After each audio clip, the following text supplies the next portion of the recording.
Hello friends, welcome once again to my YouTube channel. और आज हम लोग बहुत ही इम्पोर्टेंट पॉइंट के बारे में बात करने वाले हैं और वो है शेयर मार्केट क्रैश।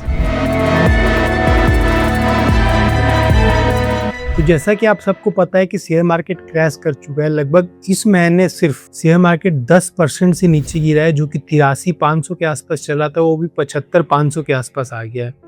तो इस वीडियो में हम लोग 3 पॉइंट के बारे में डिस्कस करेंगे। सबसे पहला एक पॉइंट तो ये कि शेयर मार्केट जो क्रैश कर रहा है वो कब तक क्रैश करेगा और क्रैश के बाद क्या रिबाउंड का चांसेस है। दूसरा, जो इंडिया में एलपीजी और ऑयल का जो शॉर्टेजेस चल रहा है उसके बारे में। और तीसरा, ये जो वार चल रहा है ईरान और इजराइल और यूएस के साथ, तो वो कब एंड होगा या क्या कंडीशंस फुलफिल होंगे तो वो एंड होगा।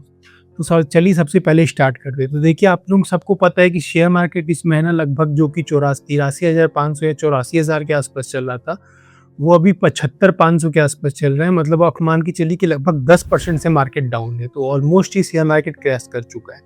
जो भी मिड कैप या स्मॉल कैप कंपनीज है वो तो 20%, 25% तक डाउन जा चुकी है। तो सबका पोर्टफोलियो ऑलमोस्ट पूरा रेड हो चुका है। अभी हम लोग इस वीडियो में देखेंगे कि जब जब ये मेजर कॉन्फ्लिक्ट्स हुए हैं तो उसके बाद शेयर मार्केट जब जब डाउन गया है तो उसके बाद फिर कितना रिबाउंड किया है। तो आप ये देख सकते हैं कि ये सब में मेजर वार्स लिखा हुआ है और उसमें शेयर मार्केट कितना करेक्शन हुआ है और उसके बाद फिर करेक्शन के बाद 1 मंथ, 3 मंथ्स और 6 मंथ्स में शेयर मार्केट कितना रिकवर किया है। तो देखिए, सबसे पहले इराक वार हुआ था 19 अगस्त 90 में। उस समय शेयर मार्केट लगभग 14% गिरा था। उसके बाद जब share market complete bottom out हो गया था, उसके बाद फिर वो रिकवर किया। तो 1 महीने में 26%, 3 महीने में 39% और 6 महीना में 65% तक रिबाउंड किया था। सेम उसी तरीका से फिर कारगिल वाल हुआ था 99 में। उस समय भी मार्केट 11% तक डाउन था और 6 महीने के बाद आप देखेंगे तो मार्केट 40% तक अप जा चुका था। सिमिलरली वर्ल्ड ट्रेड सेंटर उस समय 18% डाउन था, 6 महीने के बाद 45% रिकवर कर गया। 26/11 मुंबई अटैक, मार्केट ज़्यादा नहीं, 3% ही डाउन था, लेकिन जब रिकवर किया तो 36% मार्केट रिबाउंड किया है। पुलवामा अटैक भी 2%, जब रिकवर किया तो 14% अप गया। रसिया यूक्रेन वार के समय मार्केट उस समय भी लगभग 10-11% तक टूटा था और जब मार्केट चढ़ा तो फिर लगभग 25% से मार्केट चढ़ा था। अभी भी मार्केट आप देखेंगे तो लगभग 10% गिर चुका है। तो जब चढ़ेगा तो हो सकता है ये मार्केट, अगर आप रसिया यूक्रेन की तरह ही इसको देखेंगे, उस समय भी 10-11% तक गिरा था, तो 20-25% तक मार्केट का रिबाउंड करने का चांसेस है। ये डेटा बता रहा है, ये मैं नहीं बता रहा हूँ। अब सबसे बड़ा क्वेश्चन ये है कि मार्केट कब बॉटम आउट होगा। तो मार्केट तब बॉटम आउट होगा जब ये वार शांत हो जाएगा या जब ऐसा लगेगा कि हाँ, ये वार एंड हो रहा है। और ये वार कब एंड होगा? तो जब ऑयल का प्राइसेस स्टेबल हो जाएगा या जो एलपीजी का शॉर्टेजेस है वो कम हो जाएगा। एलपीजी या ऑयल का शॉर्टेजेस कब होगा? जब स्ट्रेट ऑफ हॉर्मुज ईरान खोल देगा। अब ईरान ने कुछ शर्तें रखी है।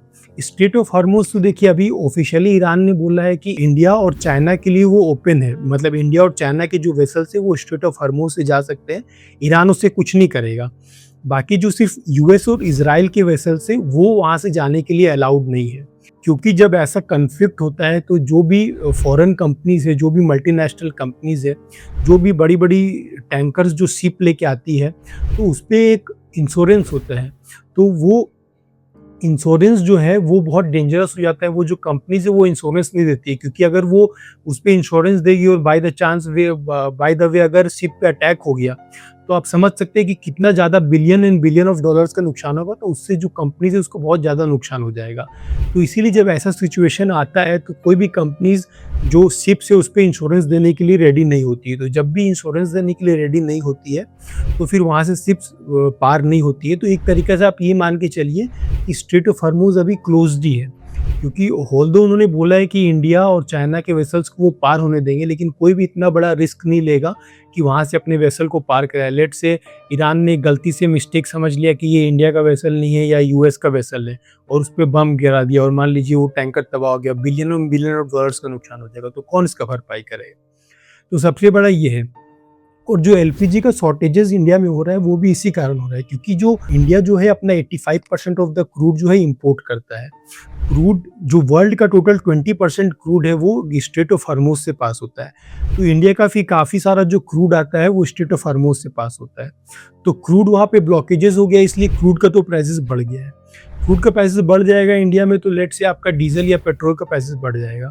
लेकिन एलपीजी का शॉर्टेजेस क्यों हो गया है? क्योंकि इंडिया जो है एलपीजी पे भी सेल्फ सफिशिएंट नहीं है। इंडिया अभी 60 टू 65% ऑफ द अभी अपना जो रिक्वायरमेंट है वो इंपोर्ट करता है। बाकी 30 टू 35% ही इंडिया की रिफाइनरीज से एलपीजी आता है। अभी आप देखेंगे कि हमारे मिनिस्टर्स का कुछ वो कह भी रहे थे कि हमारे रिफाइनरीज जो है वो एलपीजी के प्रोडक्शन को मैक्सिमाइज कर रहा है, 20% तक एलपीजी की प्रोडक्शन को ज़्यादा कर रहा है। लेकिन उसके बाद भी जो डोमेस्टिक एलपीजी का कंजम्पशन है वो कुछ हद तक पूरा किया जा सकता है। लेकिन जो कमर्शियल एलपीजी गैसेस होते हैं जो मार्केट्स में जिससे कुकिंग होता है, जैसे रेस्टोरेंट्स या होटल से जो चाय बनाते हैं वो लोग जो कुकिंग करते हैं, तो उसका भरपाई नहीं हो पाएगा, तो उसका शॉर्टेजेस चलेगा।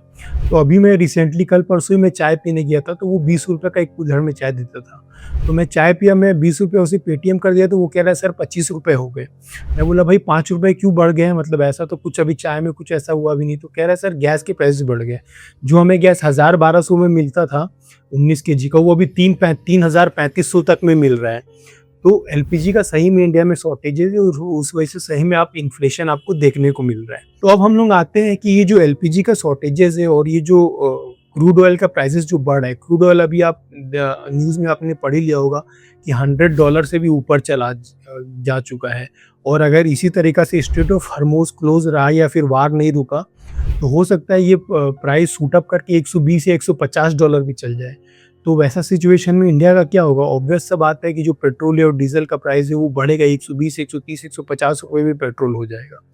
क्योंकि यूएस ने तो अभी टेम्पररी बोल दिया कि चलिए आप स्ट्रेट ऑफ हॉर्मुज से ऑयल नहीं जा रहे तो आप रसिया से ऑयल ले सकते हैं। लेकिन रसिया भी अगर डिस्काउंट देगा तो इतना डिस्काउंट थोड़ी ना देगा कि क्रूड ऑयल का प्राइस लेट से 100-120 है तो वो $50 में दे देगा। वो 100 की जगह $90-95 में देगा, इतना ही डिस्काउंट वो दे सकता है। तो इन्फ्लेशन तो बढ़ेगा, प्राइजेस तो बढ़ेगा जब तक ये वार नहीं रुकेगा। अब सबसे इम्पोर्टेंट पॉइंट ये देखने वाला है कि ये वार कैसे रुकेगा। तो ये वार रोकने के लिए देखिए ईरान ने कुछ शर्तें रखी है और यूएस ने भी कुछ शर्तें रखी है। तो आइए उन शर्तों को समझते हैं।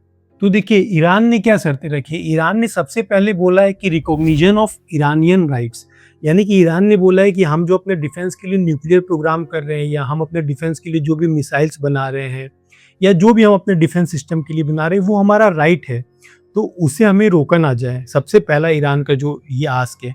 दूसरा वो बोल रहे हैं वार का रिपेयर, यानी कि यूएस ने जो भी मिसाइल दागा है या इजराइल ने जो भी मिसाइल दागा है ईरान के ऊपर, तो उसका जो भी नुकसान हुआ उसका वो भरपाई करे यूएस।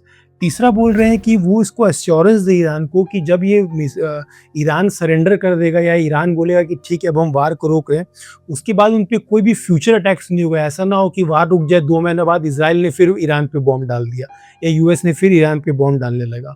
तो ये 3 चीज़ ईरान ने बोली है।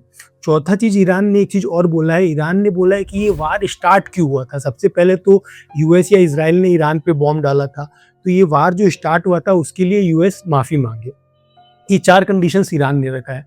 यूएस क्या चाह रहा है? यूएस चाह रहा है कि सबसे पहले तो ईरान का जो अपना न्यूक्लियर है, जो यूरेनियम को वो इनरिच कर रहा है उसको वो रोक दे, न्यूक्लियर प्रोग्राम को अपने। तो ईरान तो सबसे पहले यही बोल रहा है कि हमारा राइट्स है कि हम न्यूक्लियर प्रोग्राम करें या अपने डिफेंस के लिए बनाएं, और यूएस बोल रहा है कि नहीं, ईरान अपने न्यूक्लियर प्रोग्राम को रोक दे।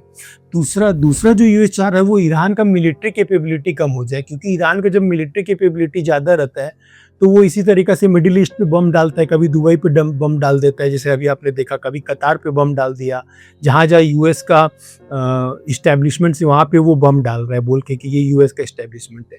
तो यूएस चाह रहा है कि इसका मिलिट्री इस्टेब्लिशमेंट, जो मिलिट्री कैपेबिलिटी है वो कम हो जाए। तीसरा वो चाह रहा है कि जो ऑयल रूट्स है, जो कि स्ट्रेट ऑफ हॉर्मुज है, वो खोल दिया जाए और जो ग्लोबल ऑयल ट्रेड है वो आराम से चले।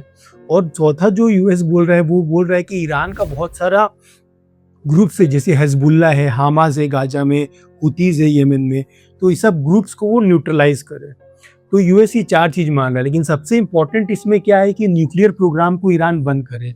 और ईरान का सबसे इम्पोर्टेंट बात यही है कि वो उनको ये राइट्स दिया जाए, उनके पास ये राइट्स है, फंडामेंटल राइट है कि वो अपने कंट्री के लिए डिफेंस बना चुके हैं। तो इसी के चलते ये चीज़ डेडलॉक पे हो गया। यूएस बोल रहा है कि आप न्यूक्लियर प्रोग्राम मत करो और ईरान बोल रहा है कि हम न्यूक्लियर करेंगे। अभी कुछ नहीं कहा जा सकता है कि ये वार कितने दिन और चलेगा। हो सकता है महीना, 2 महीना, 3 महीना भी और वार चल जाए। तो मैं आपको ये सजेस्ट करूँगा कि अगर आप इन्वेस्टर है और शेयर मार्केट में आप सोच रहे हैं इन्वेस्ट करने का और आपको लग रहा है कि 10% तक मार्केट डाउन जा चुका है, आने वाले टाइम में 40-50% तक मार्केट चढ़ेगा, तो अभी राइट टाइम नहीं है। अभी आप थोड़ा दिन होल्ड कीजिए, जब आपको ऐसा न्यूज़ आ जाएगा कि हाँ स्ट्रेट ऑफ हॉर्मुज खुल गया है या वार ऑफिशियली क्लोज्ड हो गया है, जिस दिन ये अनाउंस आ जाएगा उसी दिन हम अपना आपका कैपिटल आप अपना पूरा शेयर मार्केट में इन्वेस्ट कर सकते हैं, क्योंकि उसके बाद शेयर मार्केट को रिबाउंड होना ही होना है। क्योंकि आप हम लोग देख सकते हैं ना, पिछले 6-7 बार में जितना बार भी शेयर मार्केट डाउन गया उसके बाद कम से कम उसका 2 गुना या 3 गुना मार्केट रिबाउंड हुआ है। तो अभी आप थोड़ा सा वेट एंड वॉच कीजिए, हो सकता है महीना 2 महीना 3 महीना में कोई ना कोई ईरान सरेंडर करे या यूएस किसी तरीक़े से बैठ के कुछ नेगोशिएशन होगा, मीडिएशन होगा, उसके बाद यूएस कुछ एग्री करे, ईरान कुछ एग्री करे और वार क्लोज हो जाए। तो वार क्लोज हो जाएगा, उसके बाद ही ऑयल प्राइस भी कम होगा, उसके बाद ही एलपीजी का शॉर्टेजेस भी कम होगा और उसके बाद ही शेयर मार्केट आपका स्टेबलाइज होगा और रिबाउंड करना स्टार्ट करेगा। अभी तो पिछले 1 साल में भी शेयर मार्केट ने कुछ रिटर्न नहीं दिया था, क्योंकि ग्लोबल मंदी चल रहा था, रसिया यूक्रेन का वार चल रहा था और भी काफ़ी सारे जियोपॉलिटिकल टेंशन्स थे, गोल्ड और सिल्वर का प्राइसेस चढ़ रहा था। तो जो भी गोल्ड और सिल्वर में इन्वेस्टेड थे या जो भी मेटल्स में इन्वेस्टेड थे वो तो बच गए, लेकिन जो भी मेटल्स के अलावा जो भी दूसरी चीज़ में इन्वेस्टेड थे सबका पोर्टफोलियो 10-15% से डाउन है। तो इस वीडियो में मैंने आपको क्लियरली एक्सप्लेन कर दिया है कि क्या रीज़न्स है वार के, यूएस क्या चाहता है, ईरान क्या चाहता है और क्या जब वार रुकेगा तभी आपका ये ऑयल का सप्लाई है वो आएगा और ऑयल का प्राइसेस स्टेबल होगा और उसी वजह से शेयर मार्केट फिर रिबाउंड करेगा। तो इस वीडियो के लिए इतना ही, अपना ध्यान रखिए, शुक्रिया।